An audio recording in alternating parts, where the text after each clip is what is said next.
For 100 years, three countries ran the global car industry: Germany, Japan, and the United States. From them came the names that defined what a car was supposed to be: Toyota, Volkswagen, Mercedes, Ford, Honda, BMW. These were not just companies. They were national institutions, the pride of entire economies, the employers of millions, the reason entire cities existed. Then, in the space of just 3 years, something happened that nobody in Detroit, Stuttgart, or Tokyo saw coming. Mercedes watched its profits collapse by 28%. Porsche lost 92% of its bottom line in a single year. 92%. Stellantis, the group behind Jeep, Peugeot, and Fiat, posted the worst loss in its history. Volkswagen announced 50,000 jobs, and behind every one of these stories, the same name keeps appearing: BYD, a company that until 2003 made little more than batteries. When asked about BYD on live television, Elon Musk laughed. Not smiled. Laughed. Today, BYD sells more electric vehicles than any company on Earth.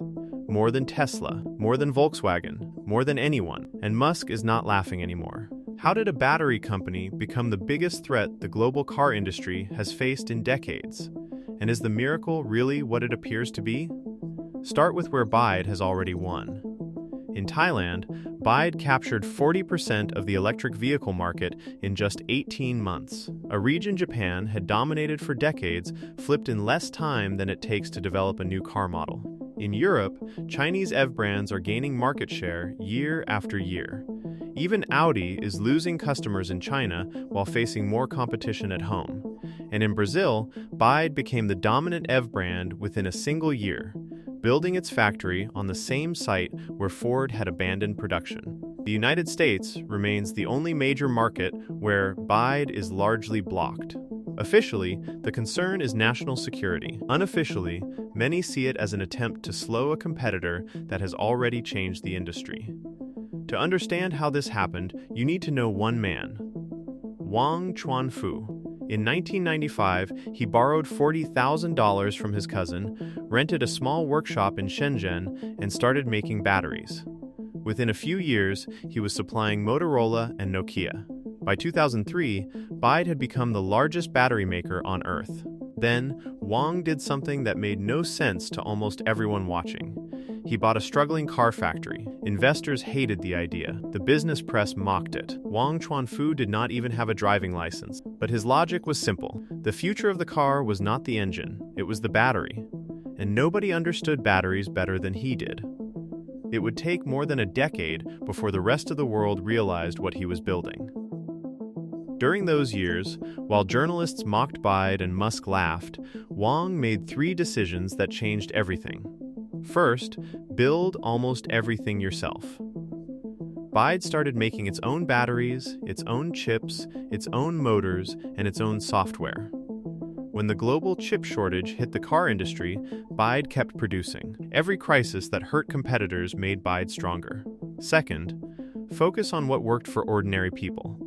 While many companies bet everything on fully electric vehicles, BYD invested heavily in plug-in hybrids. Cars that could run on electricity for short trips and gasoline for longer ones. For millions of drivers, that made far more sense. Third, the Blade battery. Cheaper to build, harder to catch fire, longer lasting. It gave BYD a major advantage. A few years later, Tesla began using BYD batteries in some of its own vehicles. The company Musk laughed at was now helping power Teslas. That is the official story. The version you see in business magazines and case studies. Smart decisions, better batteries, better strategy. And all of that is true, but it is not the complete picture. There was another advantage: the Chinese government. For years, BYD received billions of dollars in support through subsidies, tax incentives, cheap financing, and government contracts. Companies like Volkswagen and Toyota never had that level of backing. BYD was competing as a company, but it was also backed by the resources of a state. And that changed the game. By the time Western governments began talking about tariffs and investigations, China had already built a powerful lead. But now, cracks are starting to appear. BYD expanded at incredible speed. Some analysts now question whether the company has taken on too much debt to maintain that growth. Others disagree. But for the first time, investors are asking whether the rise can continue forever. Quality concerns have also emerged. Tens of thousands of vehicles have been recalled over manufacturing defects. And in Brazil, the company faced scrutiny over labor conditions at a factory construction site. None of these issues are large enough to stop BYD today.